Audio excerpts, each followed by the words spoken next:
আসসালামু আলাইকুম, welcome back to Saida's kitchen. আজকে একটা নতুন রেসিপি নিয়ে আবারও আপনাদের সামনে হাজির হয়েছি। একদম অল্প সময়ে কিভাবে ঝটপট বিকেলে নাস্তা হিসেবে আপনারা এই রেসিপিটা করতে পারবেন সেটা আপনাদেরকে আজকে দেখাবো।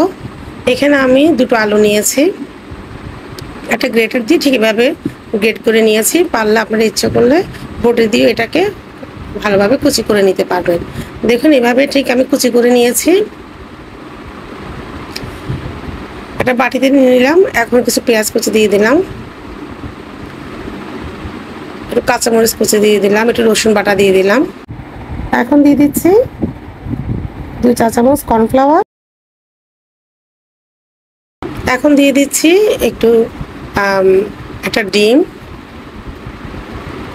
এটা আসলে বাইন্ডিং এর কাজ করবে। পরিমাণ মতো লবণ দিয়ে দিলাম, হাফ চা চামচ হলুদের গুঁড়ো দিয়ে দিলাম, হাফ চা চামচ মরিচের গুঁড়ো দিয়ে দিলাম। ঝালটা যদি একটু বেশি খেতে চান তাহলে একটু মরিচ বাড়িয়েও দিতে পারেন। আর একটু হাফ চা চামচ ধনিয়ার গুঁড়ো দিয়ে দিলাম। আর দিয়ে দিচ্ছি হাফ চা চামচ চাট মশলা, এটা না থাকলে স্কিপ করতে পারেন। আর এখন দিয়ে দিচ্ছি 1/4 কাপ বেসন। বেসন না থাকলে আপনারা চালের গুঁড়োটাও দিতে পারবেন, এতে করে আলুর পাকোড়াটা অনেক ভালো হয়, খেতেও অনেক টেস্ট লাগে এবং অনেক মচমচেও হয়।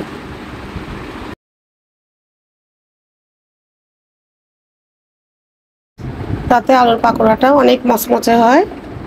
এখন আমি সবগুলো উপকরণ একসাথে মিশিয়ে নিচ্ছি। ভালোভাবে মেশাতে হবে যাতে সব একসাথে অ্যাডজাস্ট হয়।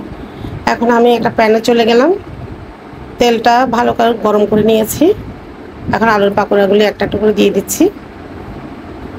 যারা এখনও আমার ফেসবুক পেজ ফলো করেননি ফলো করে দিবেন, একটা লাইক কমেন্ট শেয়ার দিয়ে এই বোনটার পাশে থাকবেন।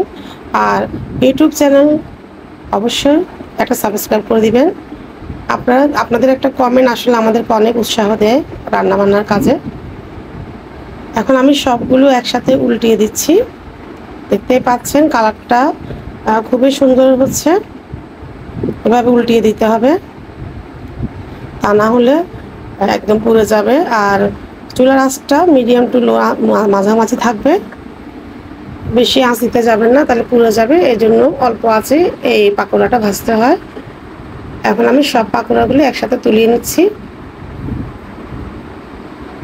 এভাবে দুটি আলু দিয়ে ঝটপট বিকেলের নাস্তা হিসেবে আপনারা সবাই একসাথে বাসায় করতে পারেন। খুবই সহজ রেসিপি,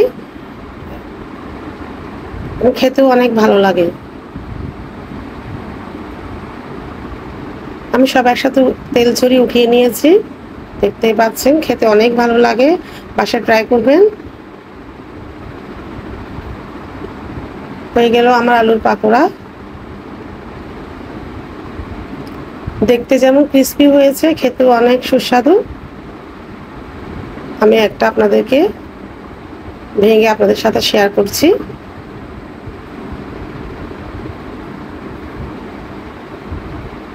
একদম আলু আর পেঁয়াজের পুরো একদম। আজ এই পর্যন্ত, আল্লাহ হাফেজ।